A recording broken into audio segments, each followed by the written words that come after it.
Bangladeshi fast bowler Mustafizur রহমানকে IPL থেকে বাদ দেওয়ার প্রতিবাদে ভারতে অনুষ্ঠিত হতে চলা টি-20 বিশ্বকাপের ম্যাচগুলি শ্রীলঙ্কায় সরিয়ে নিয়ে যাওয়ার দাবি জানিয়েছে বাংলাদেশ ক্রিকেট বোর্ড। নিজেদের ক্রিকেটাররা ভারতে সুরক্ষিত নন এই দাবি করেছে বাংলাদেশে ক্রিকেট বোর্ড। বিশ্ব ক্রিকেটের নিয়ামক সংস্থা আইসিসির কাছে এই মর্মে চিঠিও দিয়েছে বিসিবি। যদিও ভারতীয় ক্রিকেট বোর্ড জানিয়ে দিয়েছে এত অল্প সময়ের মধ্যে সব ভেন্যু বদলে দেওয়া সম্ভব নয়।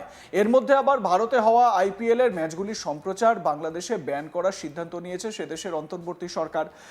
বাংলাদেশের বর্তমান যা পরিস্থিতি তা যেভাবে বাংলাদেশের সংখ্যালঘুদের উপর নির্যাতন হচ্ছে তার প্রতিবাদে আইপিএল থেকে বরখাস্ত করা হয়েছে বা আইপিএল থেকে ব্যান করা হয়েছে মুস্তাফিজুর রহমানকে বা সরিয়ে দেওয়া হয়েছে। যদিও মুস্তাফিজুর রহমানের নিরাপত্তার বিষয়টিকে ঢাল করে বিসিসিআই এর নির্দেশে এই সিদ্ধান্ত নেয় কেকেআর। তাই নিয়ে ইতিমধ্যেই দুই দেশের মধ্যে আন্তর্জাতিক সম্পর্ক চির ধরেছে এমনটা মনে করছে ওয়াকিবহাল মহল। এই নিয়ে খোঁজ করেছি আমরা। কলকাতায় আসা বাংলাদেশিদের সঙ্গে কথা বলতে পৌঁছে গিয়েছিল আজ তাক বাংলার ক্যামেরা। বাংলাদেশ থেকে প্রতিদিন প্রায় বহু মানুষ আসেন কলকাতায় চিকিৎসা সহ একাধিক কাজ করতে। তারাই বলছেন বাংলাদেশের প্রায় সব মানুষ আইপিএল দেখতেন। তারা বেশিরভাগ মানুষই কলকাতাকে সাপোর্ট করতেন কারণ কলকাতায় সবথেকে বেশি বাংলাদেশি ক্রিকেটার খেলেছে। তবে এবছর যা হচ্ছে তাতে তারা হতাশ। বাংলাদেশের থেকে আগত মানুষরা বলছেন যেভাবে মুস্তাফিজুরকে বয়কট করা হয়েছে আইপিএল থেকে তাতে বাংলাদেশ ভারতে খেলতে আসবে না তা একদম সঠিক সিদ্ধান্ত। বিসিবি বাংলাদেশের খেলোয়াড়দের সুরক্ষার এবং নিরাপত্তার জন্য এই সিদ্ধান্ত গ্রহণ করেছে, তার সঙ্গে তারা সম্পূর্ণ সহমত। তবে বাংলাদেশ থেকে তারা ভারতে এসে কি নিরাপদ সেই প্রশ্নের উত্তরে 360 ডিগ্রি ঘুরে তাদের উত্তর বাংলাদেশিরা বলেন তারা এখানে নিরাপদেই হাঁটাচলা করছেন, ঘোরাফেরা করছেন, তাদের কোনো সমস্যা হচ্ছে না, তারা সম্পূর্ণ নিরাপদে রয়েছেন। তাহলে মুস্তাফিজুররা বা বাংলাদেশি ক্রিকেটাররা কি করে নিরাপদে থাকছেন না, তাই না? এটা তো পুরো 2 নম্বরই কথা হয়ে গেল। তো এরকমই এক বাংলাদেশি নাগরিক শেখ জাহিদ কি বলেছেন শুনুন। আমাদের জনগণের কি বলার আছে এখানে? আমাদের তো কিছু বলার নেই। এখানে প্রশাসন যা করছে করতে পারে ওরা, কিন্তু আমাদের তো এখানে কিছু বলার নেই। আমরা সাধারণ জনগণ, তো আমরা আপনারা কি চাইবেন? মানে মুস্তাফিজুর খেলুক? আমরা চাই খেলুক, খেলার জন্য আমরা প্রস্তুত, কিন্তু তাকে খেলতে দিচ্ছে না কেন বিসিবি বোর্ড সেটা তো আমরা বলতে পারবো না। বিসিবি বলছে যে তারা ভারতেও আসবে না নাকি ক্রিকেট খেলতে আগামী যে টি-20 ম্যাচ রয়েছে, ওয়ার্ল্ড কাপ রয়েছে। হ্যাঁ, সেটা তাদের ব্যক্তিগত ব্যাপার, তারা আসবে কিনা আসবে তাদের ব্যক্তিগত ব্যাপার, সেটা আমরা তার বলতে পারছি না। আপনারা আইপিএল দেখেন? হ্যাঁ, আইপিএল দেখি আমরা, মোটামুটি দেখি। সাপোর্ট করেন বেশি? আমরা তো ইন্ডিয়াকে সাপোর্ট করি। Kolkata night Riders? হ্যাঁ, কলকাতা নাইট সাপোর্ট করি আমরা বেশি। কেন? মানে ভালো লাগে বাঙালি আমরা, তাই ভালো লাগে, এই জন্য সাপোর্ট করে থাকি আমরা। মুস্তাফিজুর তো এতদিন খেলছিল, মুস্তাফিজুর তারপরে একাধিক বাংলাদেশি প্লেয়ার তারা তো কলকাতা হয়ে খেলেছে। হ্যাঁ, খেলেছে। হ্যাঁ, তারা খেলতে দেবেন। এখন বিসিবি কি ডিসিশন নিয়েছে সেটা বিসিবি ভালো জানে। আমরা এক বাংলাদেশি নাগরিকের বক্তব্য আপনাদের শোনালাম। আবুল হাসেম নামে আরেক বাংলাদেশি কি বলেছেন শুনুন। খেলতে নেওয়া যাবে না, দেওয়া যাবে না, এটা তো আপনারা ইন্ডিয়া বলছেন। আমরা বাংলাদেশ তো বলছি না যে মোস্তাফিজকে আপনাদেরকে দিব না। এখন আপনারা বলছেন যে মোস্তাফিজকে আপনারা খেলতে নেবেন না, আর এটা তো আপনাদের ব্যর্থতা। আমরা তো দিচ্ছি আপনাদেরকে, আপনারা নেবেন না সেটা আপনাদের বিষয়।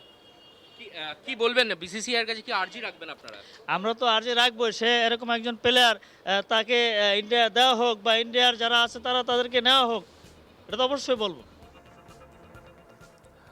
অন্যদিকে আরেক বাংলাদেশি নাগরিক টুবায়েল আহমেদ তিনি আজ তাক বাংলার ক্যামেরার সামনে কি বলেছেন পরপর আরো 2 বাংলাদেশি নাগরিকের বক্তব্য আপনাদের শোনাচ্ছি। টুবায়েল আহমেদ এবং হিমেল মিয়া, শুনুন তাদের বক্তব্য।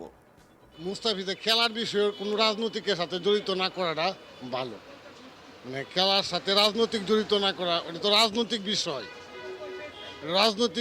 খেলার লোক অন্য বিষয়, কিন্তু রাজনৈতিকের সাথে খেলা জড়িত না করলে মুস্তাফিজ খেললে ভালো হইতো, দুই দেশের সম্পর্ক আরও ভালো থাকতো।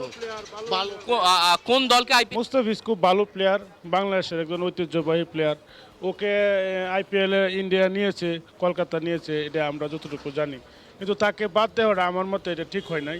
সে ক্রীড়াঙ্গনের মধ্যে দিয়ে দুই দেশের সমস্যা শেষ হওয়ার কথা আমরা আশাবাদী, কিন্তু এই ক্রীড়াঙ্গন থেকে তাকে বাদ দেওয়া এটা আমার মতে এটা ঠিক হয় নাই। অন্য একজন বাংলাদেশি নাগরিক মোবা শেখ চৌধুরী বলেন বাংলাদেশে যেভাবে সংখ্যালঘুদের উপরে মৌলবাদীরা আক্রমণ করছে তা তিনি সমর্থন করেন না। তবে বাংলাদেশি খেলোয়াড়কে আইপিএলে খেলতে না দেওয়া বা না নেওয়াকেও তারা সঠিক চোখে দেখছেন না। তারা দাবি করছেন দুই দেশ নিজেদের মধ্যে কূটনৈতিকভাবে এই ধরনের সমস্যার সমাধান করুক, খেলা থেকে কাউকে বরখাস্ত করে দেওয়াটা কোনো সঠিক উপায় নয়। মোবা শেখ চৌধুরীর বক্তব্য কি শোনাবো আপনাদের। আসলে এটা আমাদের কোনো দেশ, দুই দেশের জন্য এটা কাম্য না।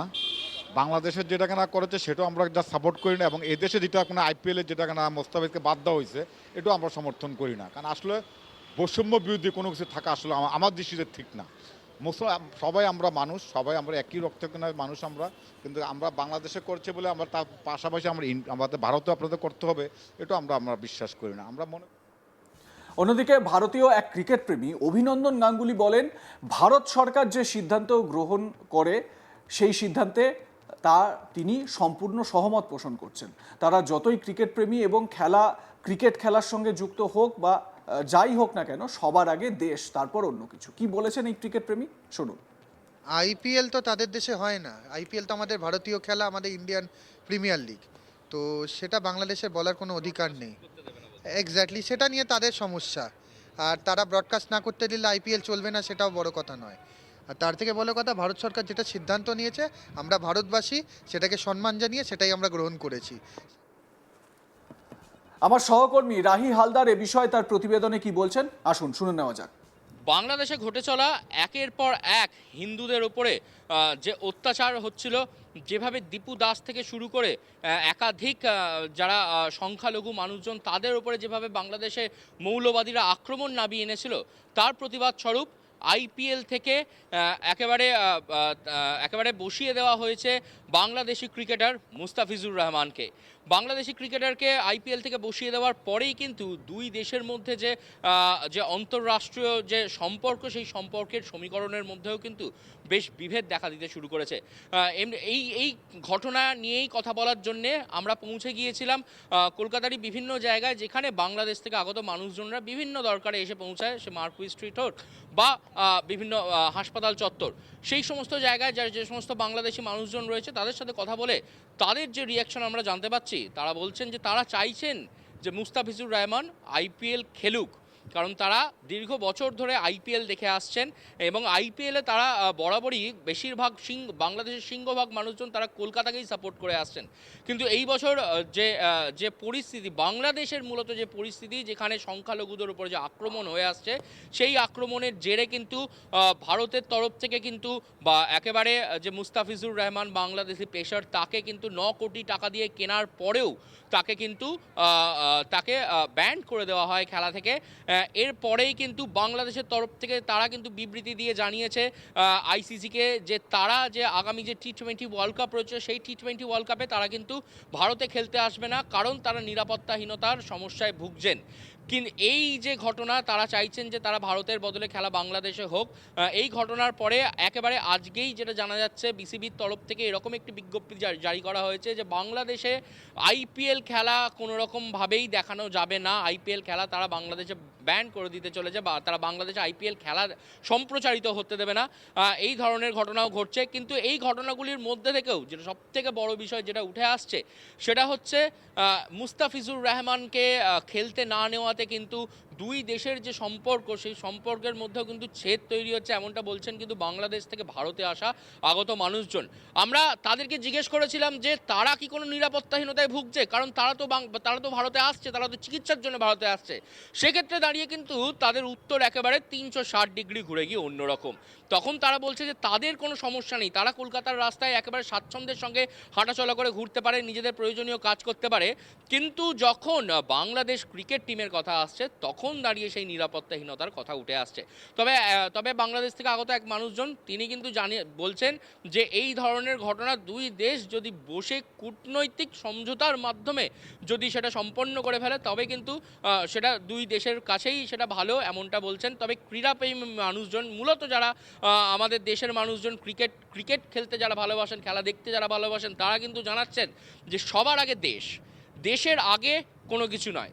তাই দেশ যা সিদ্ধান্ত নিয়েছে, রাষ্ট্র যা সিদ্ধান্ত নিয়েছে, সেই সিদ্ধান্তই সবার ওপরে, এমনটা জ্বালাচ্ছেন কিন্তু ভারতীয় ক্রিকেট প্রেমী মানুষজনরা। লাইক কমেন্ট শেয়ার করতে ভুলবেন না। দেখতে থাকুন আজ তাক বাংলা, সাবস্ক্রাইব করুন আমাদের ইউটিউব চ্যানেলটি, বেল আইকন প্রেস করুন নোটিফিকেশন পেতে।